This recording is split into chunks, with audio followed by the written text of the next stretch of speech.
All right, I wanted to make an extended video on doing fascial releases, myofascial releases, because they're really not that difficult once you actually just accept the fact that you can alter your body structure, the way that you look, the way that you feel. You can push out muscle tension, which is really just stress that your body is holding. You can move through past traumas that you've been storing in your tissues. So the issues are in the tissue. And the deeper you go with that mentality, the more you see how true it really is.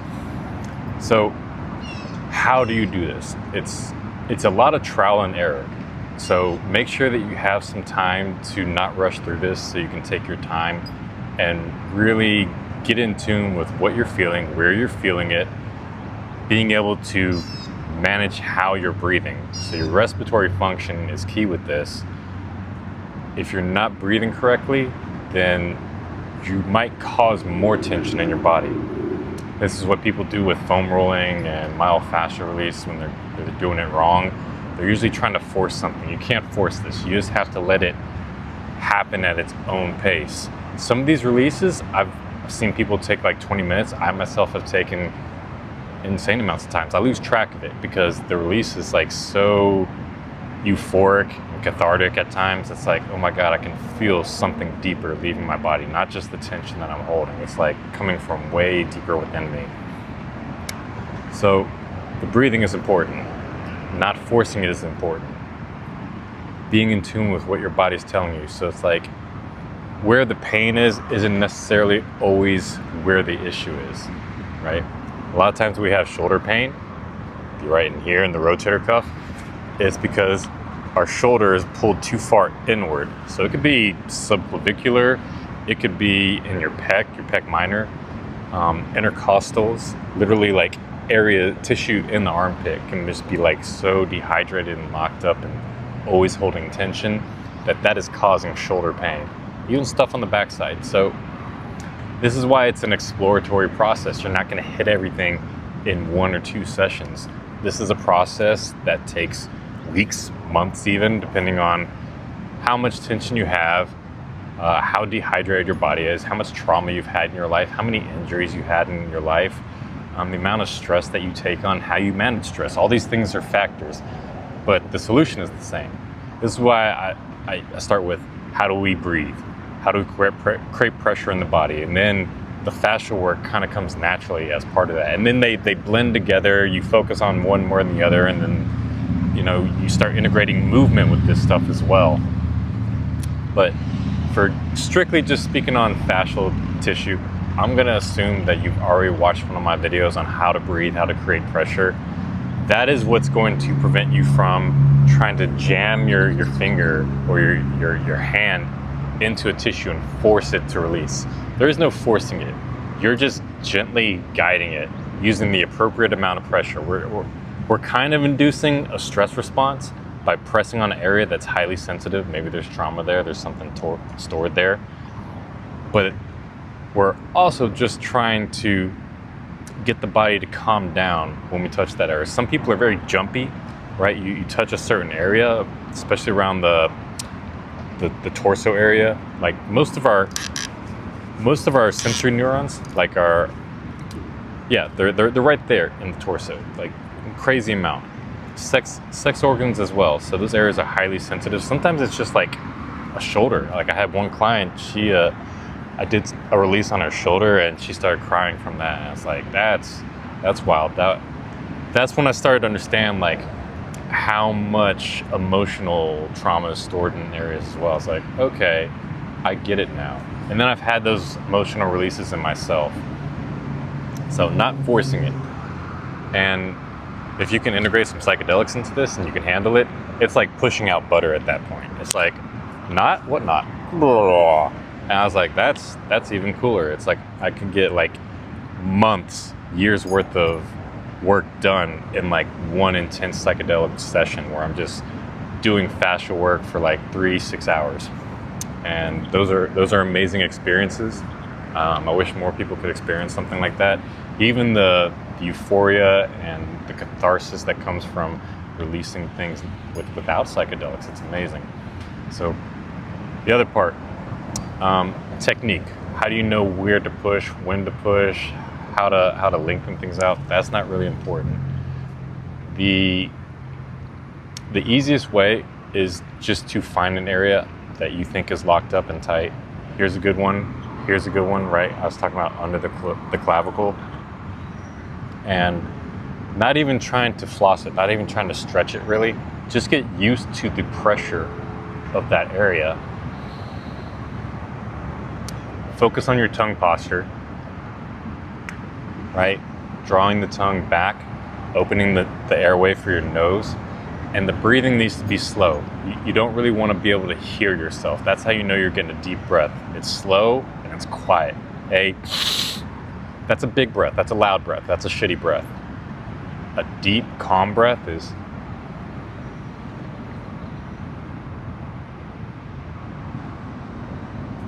right? You can't even really tell that somebody is breathing, but if you're watching them closely, you'll see capacity in the chest start to expand widthwise, right? We're getting rib cage expansion.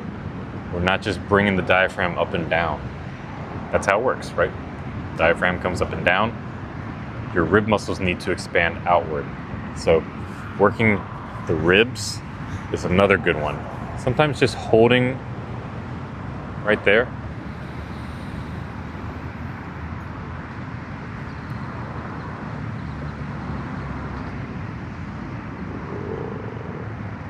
Slow exhale.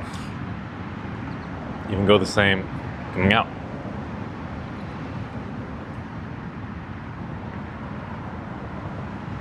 Oh.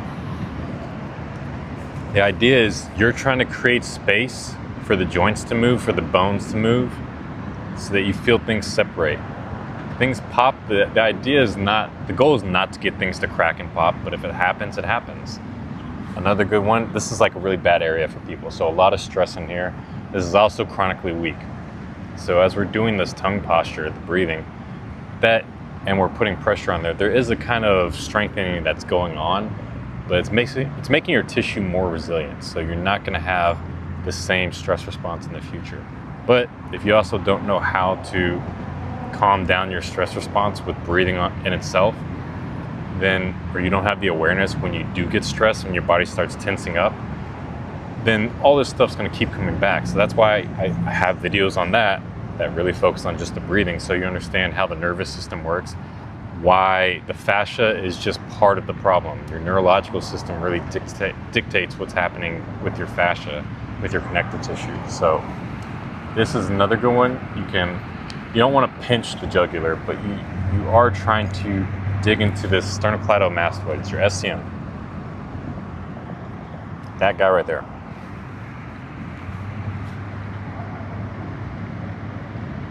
And I like pushing back and slightly up. Maintain your posture. And this is where you can do some vestibular training, using your eyes to track your head out upward instead of keeping them drop low and trying to raise up.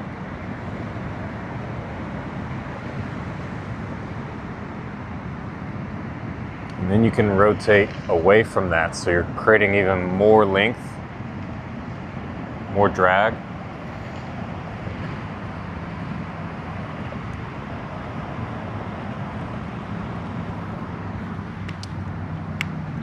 See how that feels? Probably pretty amazing, honestly. Another way is using your fingers, so not even the thumb. Thumbs are great, but a lot of times you can overdo that. You can start developing issues there. So as you're doing fascia work, the idea is we don't want to create more distortions, more knots, more tension in other areas. So that's why the breathing and not forcing things comes in to play, because that will also prevent other areas from tightening up while you're trying to work on one area, because that's like a whole nother thing you can get spun off on.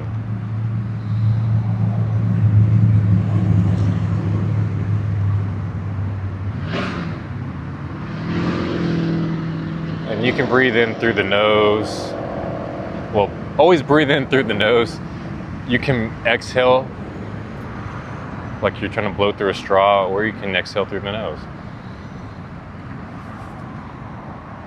right? You can switch it up, do a little one, then a little the other.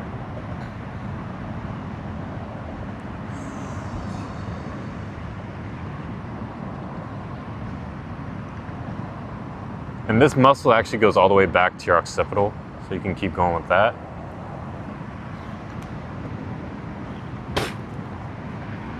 Yeah, so a lot of times toxins, mucus will start coming up if you're doing this really well.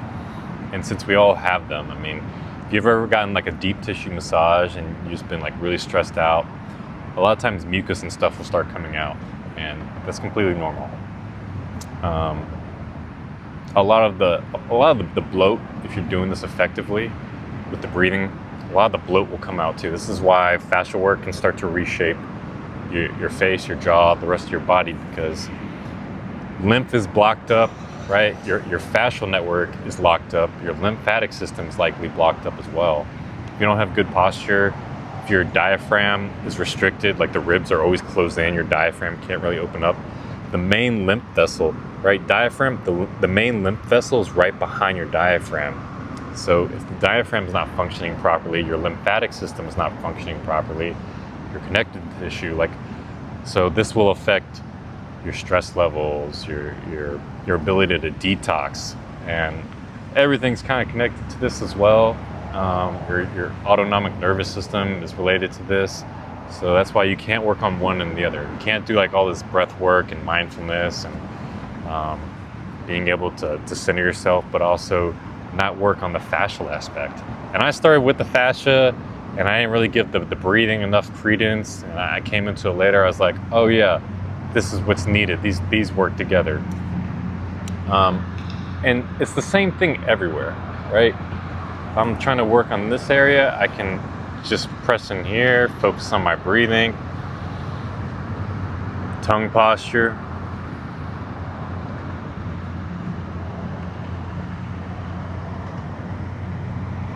Coming up, back. I can even get into the trap, right? Overactive traps. It's like, oh, let me just relax that out a little, bring that down.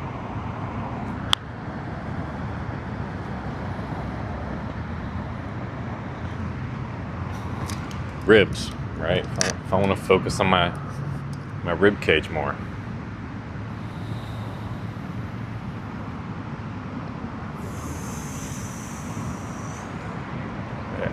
I can dig into these ribs. That's one technique. I'm gonna show you another one. So this is a bad area. This is a bad area where your glute, your medial glute, your QL, your oblique, they all kind of like merge together. Anywhere where different muscles kind of collide into an area, like right here, right? You got your bicep, you got your deltoid, you got your pec. All these muscles are converging here. Where do people have a lot of tension? Right there. It's the same thing. So you'll find areas that are kind of problems on everybody, but they're going to be the same ones that are a problem on yourself until you start getting better posture, better movement, right? This is temporary fix. It'll last various amounts of time. That's why I'm like, you got to start moving better. You got to understand how your body works as a whole. Otherwise, you're just like going to be running around with a chicken with its head cut off, trying to release things. You get obsessed with it. It's like, focus on your posture, your breath work, your fascia, moving better, understanding how your body actually moves. So movement becomes more fluid, because a lot of the things that create these tension, these knots, is we move really shittily. Like we don't move well. And if you don't move well, your fascia tends to congeal. It gunks up, right? Because the movement is not getting where it needs to. Everything should be fluid. You should know how to move your body. You should be moving it so it doesn't tense up. So anyway, back to the fascia. This is like a stick and pull. Like I learned this years ago, just taking psychedelics and working on myself. And it's like you press in one area, so you're like gripping it. That area is going to stay there, and you're pulling other areas away from it. So I like to do, and then you can also do these gliding techniques. So you're creating more glide. Boom, boom, Boom. And you can get movement involved with it. Pretty cool, right? It's literally that easy. It's that easy. You just figure it out. It's like play around with things, see how it feels afterwards. Be mindful. Don't try to force things. Use some of these techniques. Let me know how they work. Yeah, or reach out to me. We'll set up a call, no charge, free as fuck. And I can go more into depth on these issues, things that you're particularly dealing with. If you don't quite understand the techniques and how to do it, it helps to have somebody guide you through it. I wish I had had somebody guiding me when I was first figuring this out, because it would have expedited my process significantly.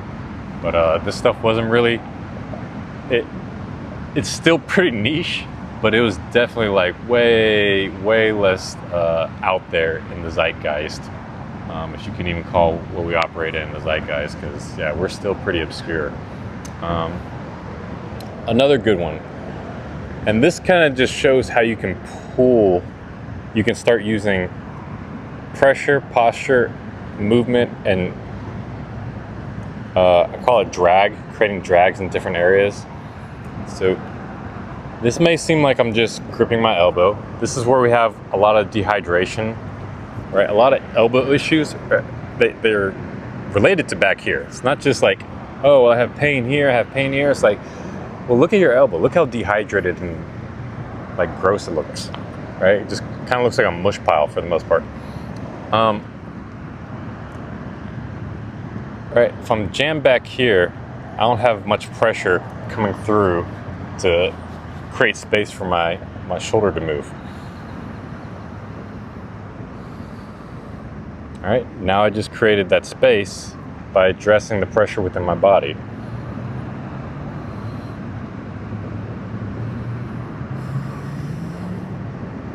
Also felt this part of my back lengthen out, create some width. And now I'm just using that movement to pull any of the tension in my back away from my spine. So I'm creating space between my shoulder blades so that I can hold better posture in there. And I usually don't need to do this anymore, but I've been doing a lot more training lately, so I've been a little bit more tight. But I used to do this for like an hour, 2 hours a day. I would do it in public, at work. And I was doing a lot more body work on people, and I was training all day, so I was just like overly stressed, and I was getting burnt out. And one of the ways that I dealt with that is like I was constantly like doing like fascial work on myself throughout the day. Sometimes I would take like an hour and do it. On the weekends, I would take like a hero dose of mushrooms, and I would just massage myself out for like 3 or 4 hours. When I was with my ex, we would, take psychedelics, and it was mainly me working on her, but she would work on me a little bit. And yeah, I did a lot of this stuff, but I got really good at it right away. If you have good intuition, if you know how to let go, that's a big part of this. Being able to let go, just get in touch with what your body's trying to tell you. Don't be insecure about exploring your body. There's nothing sexual about this. It is like, I am trying to heal myself. There is something wrong. There are things that are out of place. I don't feel things like I really should. This is how you develop intuition and awareness. When you know how your body is working, when you intuitively are aware of it and what's going on with it, it transfers into every other area of your life. You'll start to look at your life like, how did I not see that about myself or this person? It's like, why did I make that decision? I could definitely do things differently here. And it really starts to reset your whole body. Like, the mind is messed up, the body's it's all related. Body's messed up, it's gonna affect your mind. If you're all locked up in your body, your brain's gonna be locked up. You're not gonna have that creative output. You're not gonna have that freedom to express yourself like you would if you focused on this. So this video ran a little bit long, but I covered a lot of different topics that are related to not just the fascial work, but how your body works as a whole, how you can heal your body, get more athletic, have better posture, work on your stress response, get more clarity and groundedness, centeredness. So I hope this helped a lot.